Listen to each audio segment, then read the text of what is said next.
presidential candidate race, you kind of ignore all these people. That's not quite so true. It's kind of a little asterisk, more to talk about there, but it's not quite so true in this race because there might be a candidate who might drop out, for example, you know, whose voters might swing to us, and therefore we don't want to not engage these people at all because they could be our friends. Anyway, and as we move on down here, we get to the folks who are absolutely unlikely to vote, you know, vote negative, the odds are they are not going to vote, and so those people, we want to encourage them to vote, but we don't give so much energy to it because the odds are strong they're not going to, they never have or whatever. If they're young and they haven't ever, yay. If they're really old and they haven't ever, maybe it would take a lot of work to get them to vote. Who knows? I don't know. That's just kind of a category to think about. Again, but those are strong peace supporters. So it might be really worth the investment time. Again, if they're kind of in the middle on speech support and they've never voted before, you know, if you've got the time, great. And if they don't like Pete and they've never voted before, so, and over here you have another category which is kind of usually it's unregistered, or in this case something to think about. I'm just putting this down here to keep in the back of my mind. Independents. Independents in California, declined state voters in California, they can vote in California in the Democratic primary. That's fantastic. I've been a declined state voter for half my life. The thing over here that makes it interesting in California is that if you're voting by mail in California and if you're declined to state voter, you have to affirmatively request a Democratic Party ballot from the county. That's not something people spontaneously do. So therefore, over here, kind of in the category that usually you put voter registration, that kind of stuff, the expanding the electorate category over here, is what it was. That's something we might want to think about separate strategies for declining state voters in the education process necessary to get for somebody who loves Pete Buttigieg, guaranteed to vote, and they're declined state voters. They are not a vote in the bank. Right? They are not a vote in the bank because they have to affirmatively request a ballot. They have to know they have to do that, otherwise they'll simply get mailed a declined state ballot and there's no opportunity to vote again. Anyway, so that's basically, just think of these boxes in your head and think of the 5 million people who voted in the 2016 primary as being sorted in one of these boxes. Okay? And we have to work on this. 5 million people. So, that brings up the question of what is the nature of the work? So the nature of the work is persuasion.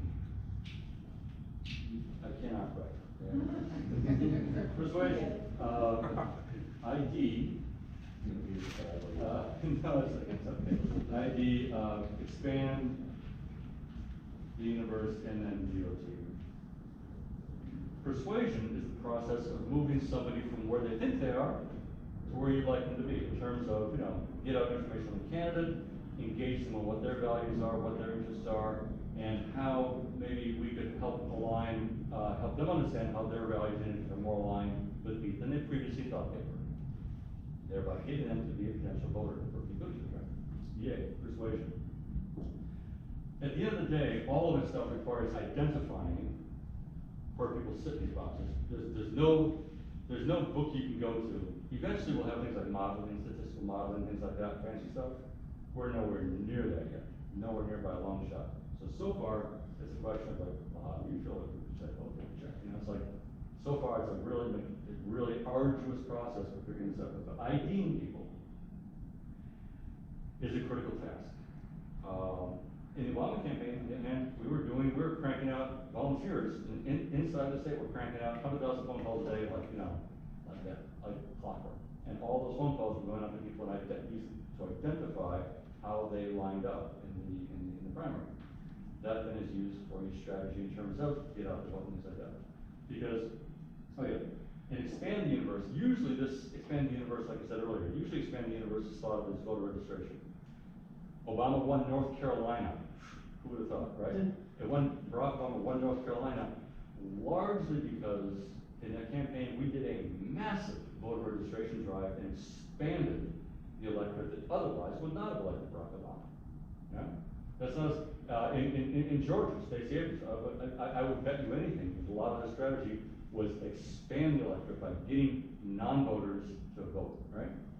As opposed to Iowa, the Obama campaign, we won Iowa in 2008 because usually you go after likely caucus goers, and we were kind of losing among likely caucus goers.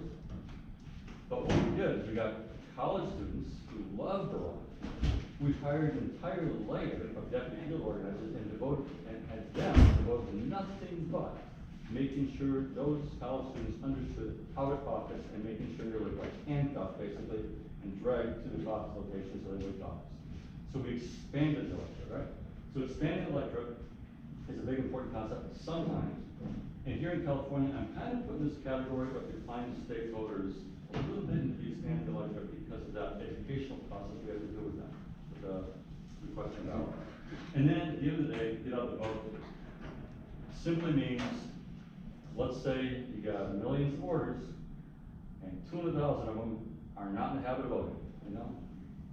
Your job at that point is to move heaven and earth to get those 200,000 people to vote by whatever means you can do, okay? So that's basically the work of a field campaign. And Pete Buttigieg is doing the most of the work in California for us. His talk, his speaking, his candidacy, his positions, his appearances are going to be responsible for the vast majority of the good things happening in our election day. We, in our work, can be responsible for putting a thumb on the scale and making sure that good stuff is amplified by 5, 10, 15%. That's the trick. That's what a field operation does. In this kind of operation, in this kind of highly competitive situation, we're going to have a bunch of candidates and then fighting tooth and nail to make sure they're not left back to back and have to drop out. That thumb on the scales, that extra 5, 10, 15% is the game changer.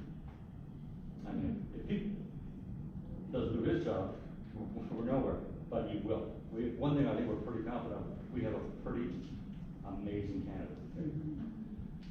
Okay, third little graphic thingy. I don't even think that. Think of this. If you've got the way organizations, the way volunteer organizations come together a lot of times is like, you know, you start, great, get bigger, this group gets bigger, then you get 30, 40 people coming together, yay, then say, okay, let's do a farmer's market, tabling thing, let's do this thing, let's do that thing, visibility thing, let's do, you know, pride events, whatever.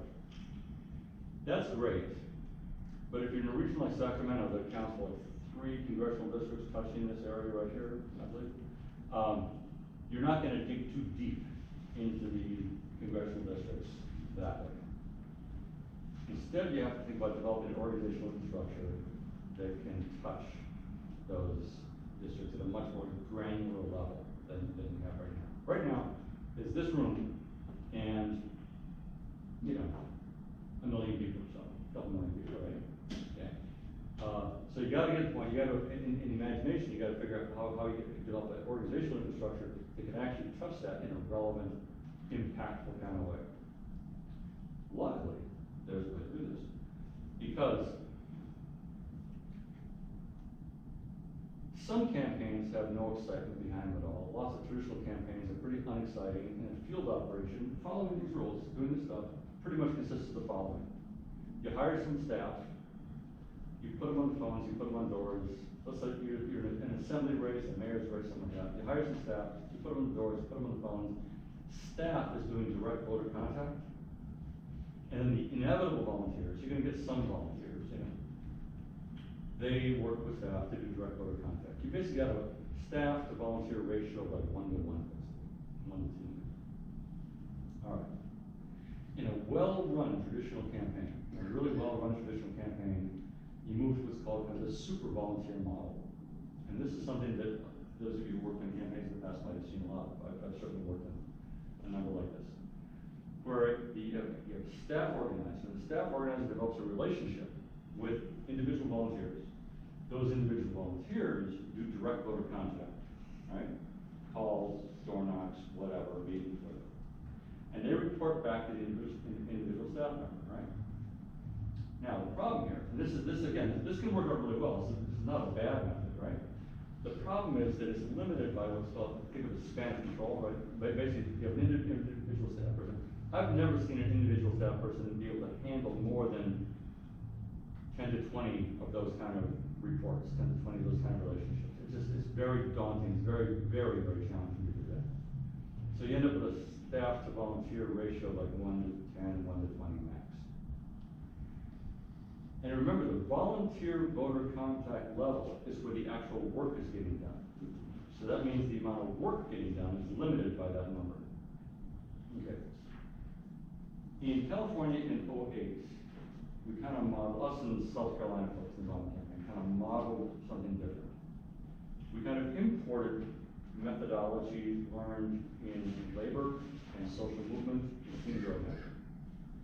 And that methodology had to do a lot more with developing very strong leadership at the volunteer level and developing more horizontal relationships. Remember the staff to volunteer, super volunteer method is purely vertical relationship between the volunteer and staff member, right?